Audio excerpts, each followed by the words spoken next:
Ads లేకుండా latest episodes చూడండి. నేను కూడా ఈ ఇంటికి శుభం జరగాలని వాళ్లతో కాకుండా స్వయంగా నేనే చేస్తున్నాను.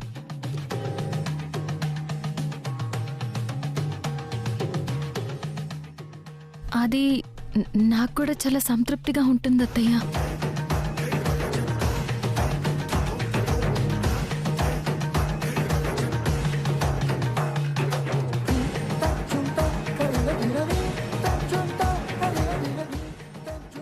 అంటే సీతారాముల కళ్యాణం కంప్లీట్ అయ్యేంత వరకు మొత్తం నువ్వే చూసుకుంటావా?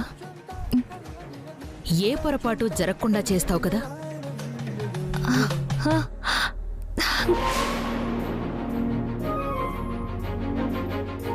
చేస్తానత్తయ్య, మీ మనసు గెలుచుకునేలా చేస్తాను.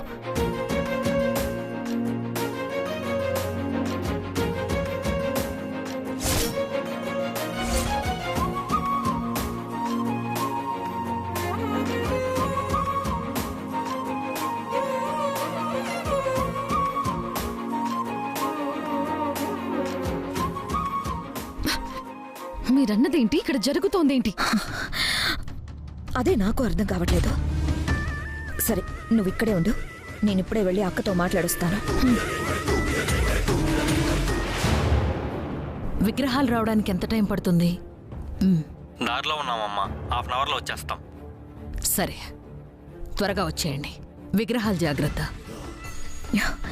అక్క, ఏంటక్క ఇది? ఈ ఇంట్లో ఎప్పుడు జరగంది ఇప్పుడు జరుగుతుంది? అదే అక్క, శ్రీరామనవమి పండగ వచ్చిందంటే డెకరేషన్ దగ్గర నుండి మొత్తం దగ్గరుండి నువ్వే చూసుకుంటావు. చివరికి హన్సిక చేసినా కూడా ఒప్పుకోవు. అలాంటిది ఇప్పుడు లక్ష్మి అలా చేస్తుంటే నువ్వు తననే చెయ్యమని చెప్పడం ఏంటో నాకు అర్థం కావట్లేదు. అసలు నువ్వు ఏం ఆలోచించి ఇలా అడుగుతున్నావు? అది చెప్పు దేవయాని. అదే అక్క, ఈ ఇంటికి ఎప్పటికైనా మనీషానే కోడలవుతుంది. నీ తర్వాత నీ ప్లేస్లో ఉండాల్సింది తనే. నీ తర్వాత ఈ ఇంటికి చేయాల్సినవి చేసేవి కూడా తనే. అలాంటిది నువ్వు లక్ష్మికి చెప్పడం ఏంటో నాకిప్పటికీ అంతుపట్టడం లేదక్కా. చూడు దేవయాని, రాత్రి దీక్షితులు గారు ఫోన్ చేశారు.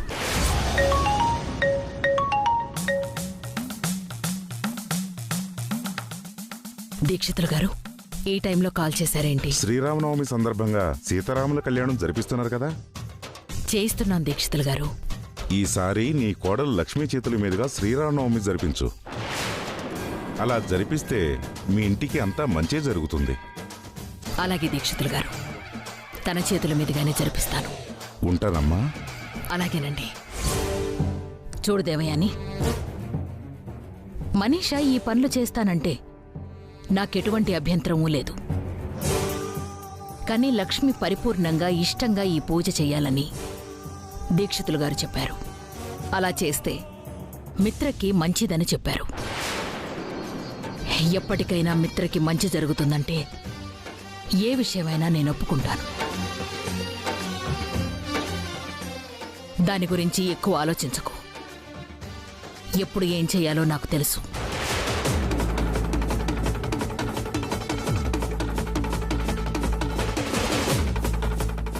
అక్కేంటి ఇలా ఆలోచిస్తుంది? ఇప్పటి వరకు మనీషానే సంపూర్ణంగా కోడలిగా ఒప్పుకుంటుందనే నమ్మకం ఉండేది. కానీ ఇప్పుడు తన మాటలు బట్టి చూస్తుంటే ఎప్పుడు ఏం జరుగుతుందో, అక్క మనసులో ఏముందో అర్థం కావడం లేదు.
మావయ్య గారు దేవుడికి కొబ్బరికాయ కొట్టండి.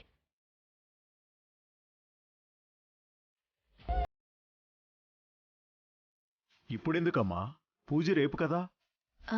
అందుకే ఇప్పుడు కొబ్బరికాయ కొట్టాలి. కొబ్బరికాయ కొట్టమని ఆ కోదండరాముడు చెప్పాడా?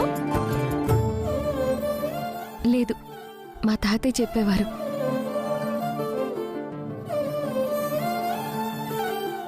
పూజలు అందుకోకుండా ప్రసాదాలు స్వీకరించకుండా నట్టింట్లో దేవుడు దీనంగా ఉండకూడదు.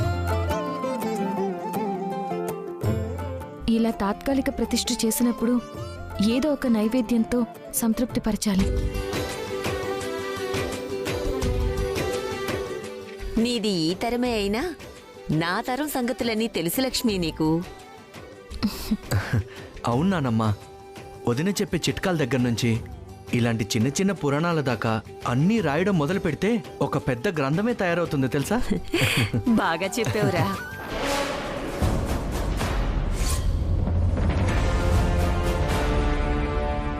కొబ్బరికాయ సంగతి చూడండి.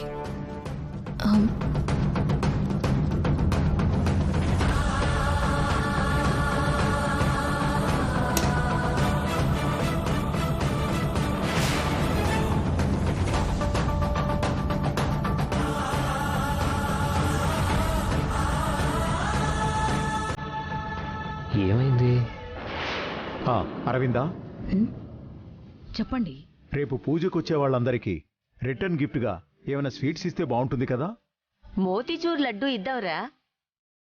ఎందుకు నానమ్మా? అవంటే నీకిష్టమనా? అదేం కాదులేరా.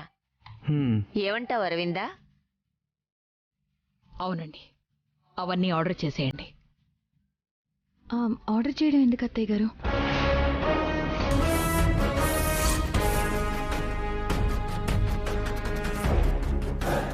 మరి ఆర్డర్ చేసి ఇచ్చే వాటికన్నా అభిమానంతో వండిస్తే బాగుంటుంది కదా.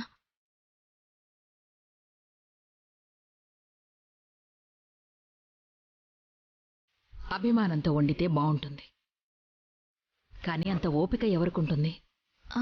నేనున్నాను కదా అత్తయ్య.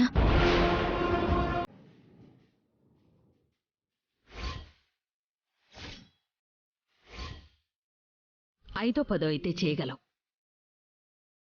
అందరికీ ఇవ్వగలిగినన్ని లడ్డూలు చేయగలవా? చెయ్యమని ఒక్క మాట అని చూడండి, ఉదయం కల్లా అన్ని చేసి పెట్టేస్తాను. నువ్వు ఉత్సాహంగా చేస్తానన్నా నేను ఓకే అని ప్రోత్సహించలేను. ఎందుకంటే నువ్వు చేసేది అటూ ఇటూ అయితే ఈ ఇంటి పరువు పోతుంది. ఆ పరువుని బరువుని నా భుజాల మీద వేసుకుంటాను అత్తయ్య.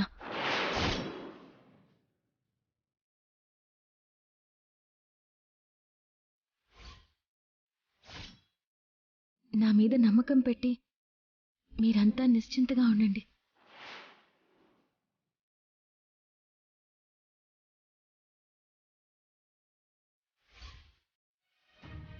అంతగా ఆలోచిస్తున్నావేంటి అరవిందా?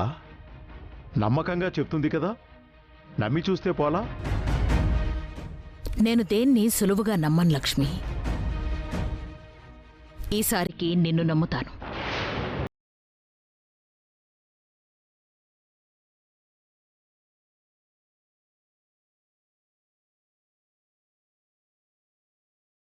నా నమ్మకాన్ని ఒమ్ము కానివ్వకు.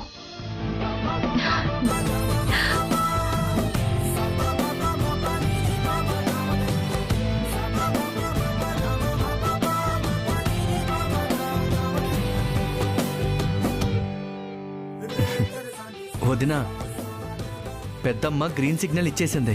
ఇక లడ్డూలు ఇరగదీసాయి. లక్ష్మి, లడ్డూల్లో కాస్త చక్కెర ఎక్కువేయి. ఆల్రెడీ నీ బాడీలో చక్కెర ఫ్యాక్టరీ ఉంది కదా నానమ్మా, ఇంకా చక్కెర కావాలా? నా పరువు తీయడానికి పక్కనే ఉంటావు. నాన్నమ్మనెందుకు రాలా ఏడిపిస్తావు? వీడి సంగతి నేను చూసుకుంటా గాని నీ సంగతి చెప్తా. పద పద. నానమ్మ. అమ్మా లక్ష్మి, చెప్పండి మావయ్య. మీ పిన్ని బాబాయ్ వాళ్ళని కూడా రమ్మని ఫోన్ చేసి చెప్పాను. వాళ్ళు కూడా వస్తామన్నారు. సరే మావయ్య గారు, మనం ఈ పూలు సర్దిద్దాం. హలో,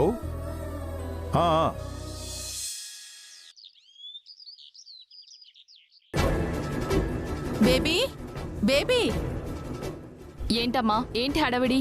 ఒక పక్క శ్రీరామనవమికి వెళ్ళడానికి టైం అయిపోతుంటే హడావిడి అంటావేంటే? ఇదిగో నీకోసం మంచి డ్రెస్ తెచ్చాను, వేసుకుని తొందరగా రెడీ అవ్వు. రెడీ అవ్వు.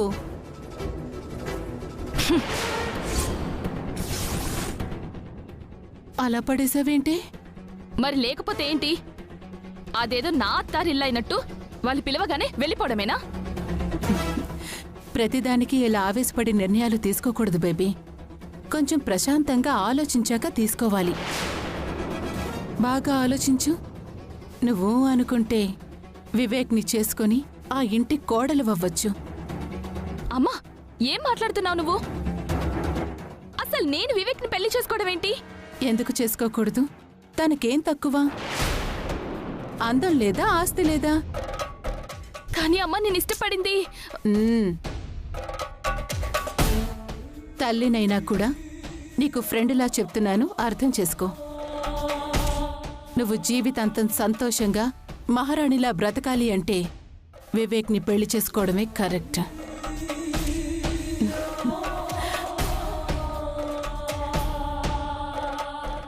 ఈ డ్రెస్ వేసుకొని తన ముందు అటు ఇటు తిరిగావంటే నీ ప్రేమలో టక్కున పడిపోతాడు. నువ్వు పుట్టుక్కున ఆ ఇంటి కోడలు వైపోవచ్చు. అర్థమైంది కదా? తొందరగా రెడీ అవ్వు. అవుతానమ్మా, తప్పకుండా రెడీ అవుతాను. కానీ నువ్వు చెప్పినట్టు చేయడానికి కాదు, ఆ లక్ష్మితో ఆడుకోవడానికి. శ్రీరామనవమి అందరికీ సంతోషాన్నిస్తే ఆ లక్ష్మికి కన్నీళ్ళని మిగిల్చేలా చేస్తాను.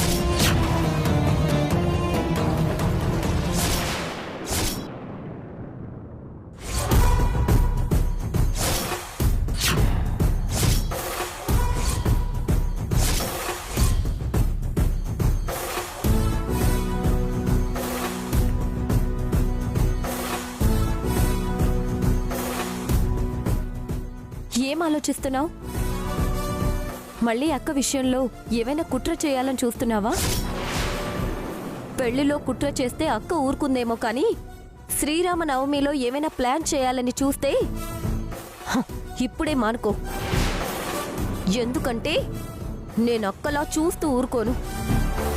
వివేక్ని ప్రేమలో పారేసి పెళ్లి చేసుకున్నావంటే ఆ ఇంటి కోడలివైపోతావు.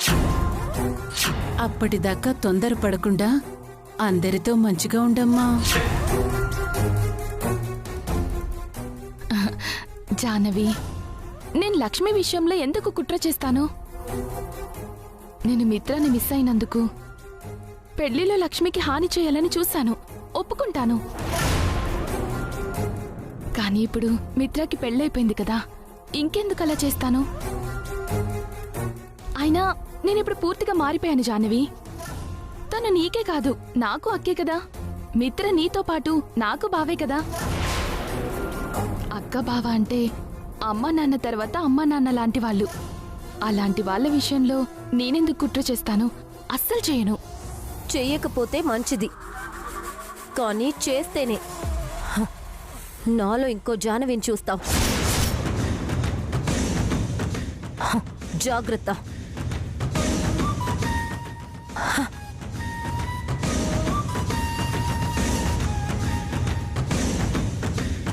నేను నీ బెదిరింపులకి భయపడే రకాన్ని కాదే. నేనేం చేస్తానో నువ్వే చూస్తావు కదా.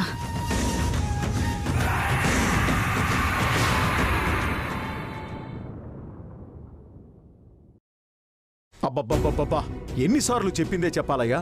మీకు చెప్పలేక నాకు తలనొప్పి వస్తోంది. ముందు చెప్పింది చేయి చాలు, ఇంకా ఫోన్ చేయకు, పెట్టేయ్. ఏమైంది మావయ్య గారు? తలనొప్పితో తెగ చిరాకొచ్చిందమ్మా. తలనొప్పి రావడం వల్ల చిరాగ్గా ఉందా? చిరాగ్గా ఉండడం వల్ల తలనొప్పి వచ్చిందా? నువ్వు అడిగే ప్రశ్న చిన్నగా ఉంది, కానీ అందులో ఏదో లాజిక్ ఉందమ్మా. మనసు ప్రశాంతంగా ఉంటే మైండ్ కూడా రిలాక్స్గా ఉంటుంది.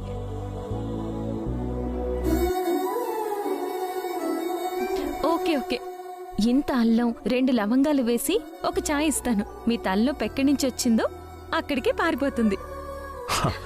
ఆ పని చేసి పుణ్యం కట్టుకో లక్ష్మి. నాకు కూడా ఒక మంచి లెమన్ టీ చేసిచ్చి నీ పుణ్యాన్ని ఇంకొంచెం పెంచుకోవద్దునా? లక్ష్మికి పుణ్యం ఇచ్చేది మీరేనా? నేను కూడా ఇస్తాను. అమ్మా లక్ష్మి, నాకు కూడా డికాషన్ ఎక్కువ వేసి స్ట్రాంగ్ గా ఒక కడక్ చాయ్ చేసి తీసుకురామ్మా. అందరూ ఇక్కడే ఉండండి, 5 నిమిషాల్లో తెచ్చేస్తాను. వదినా, ముగ్గురికి 3 రకాల టీలు 5 మినిట్స్లో తీసుకొచ్చేస్తావా? ఆ, చూస్తూ ఉండు. అరవిందా, లక్ష్మి అందరికీ చాయ్ పెడుతోంది, నీకు కూడా ఏమైనా కావాలా? నాకేం వద్దండి, మీరు రండమ్మా. మావయ్య గారు, నేను వెళ్ళి మీకు టీలు తీసుకొస్తాను. అమ్మా లక్ష్మి, ముగ్గురికి 3 టీలు కదా, నీకు శ్రమ అవుతుందేమో. శ్రమ అనుకుంటే శ్రమ, ప్రేమ అనుకుంటే ప్రేమ, అనుకునే దాని మీదే అంతా ఆధారపడి ఉంటుంది మావయ్య గారు. ఉండండి, తీసుకొస్తాను.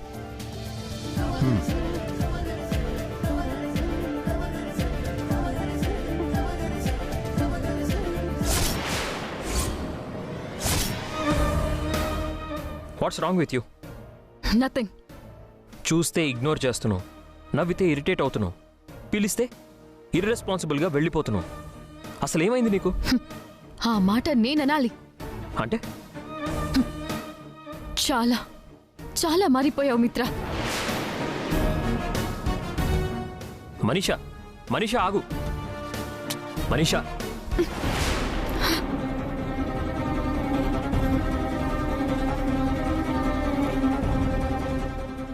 Don't irritate me.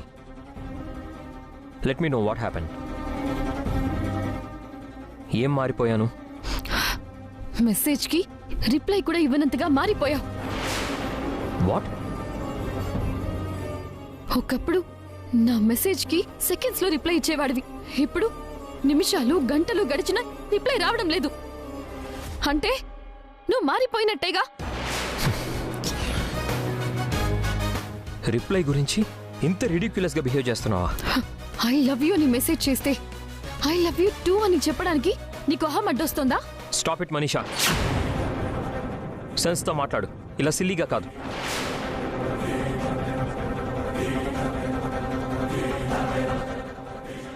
నాకు అర్థమవుతోంది మిత్ర, నా మీద ఆశ తగ్గి లక్ష్మి మీద ధ్యాస పెరుగుతోంది కదా. మన గురించి మాట్లాడు, మధ్యలో లక్ష్మి గురించి మాట్లాడుకో. ఓ, తనని ఏమీ అనకూడదా? తను అంత ఎక్కువైపోయిందా?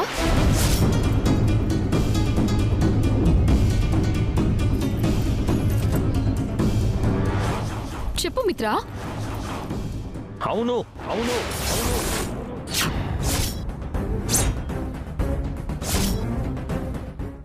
లక్ష్మియే నాకు ఎక్కువైపోయింది, నీకన్నా ఎక్కువైపోయింది.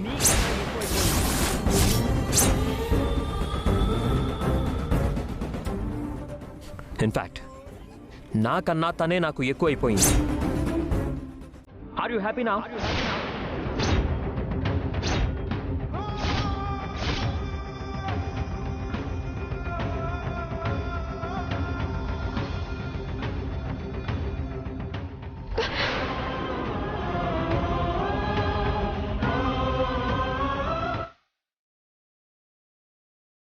నువ్వు ఉండాల్సిన ప్లేస్లో లక్ష్మి ఉంది.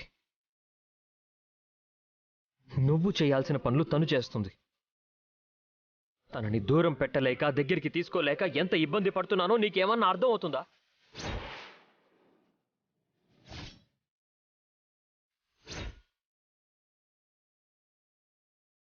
అసలు ఇదంతా నీ వల్లే. ఆ రోజు తన మెడలో తాళి కట్టమన్నావు, కానీ ఈరోజు ఆ తాళి నుంచి వచ్చే ఒక్కో శబ్దం ఒక్కో ఆయుధంలా నా గుండెలో గుచ్చుకుంటుందని నీకు తెలుసా?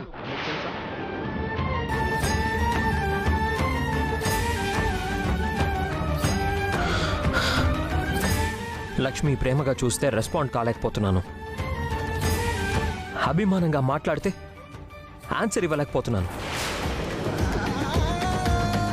బుద్ధి బాలేకపోతే అసహించుకోవచ్చు, పద్ధతిగా ఉండే అమ్మాయిని పట్టించుకోకుండా ఉండడం చాలా కష్టం.